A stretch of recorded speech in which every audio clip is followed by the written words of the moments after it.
મહુવા તેમજ સમગ્ર અમરેલી લોકસભા વિસ્તારના મારા વાલા મતદાર ભાઈઓ અને બહેનો, આપ સૌ જાણો છો કે આવતો મંગળવાર તારીખ 7મી મે એ મતદાનનો દિવસ છે.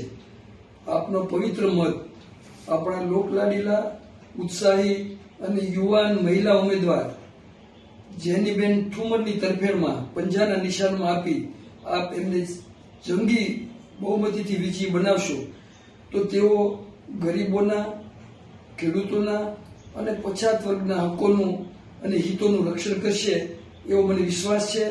અને હું એમને એ રીતે જાણ્યા પછી આપ સૌને આ અપીલ કરું છું. મહુવાનું ખેડૂત આંદોલન અને સદભાવના હોસ્પિટલ વડલી અને કલસાડના માધ્યમથી આપ સૌ મને સારી પેઠે જાણો છો. તો બેન જેનીબેન ઠુમરને વિજયી બનાવવા ફરી વખત નમ્ર અપીલ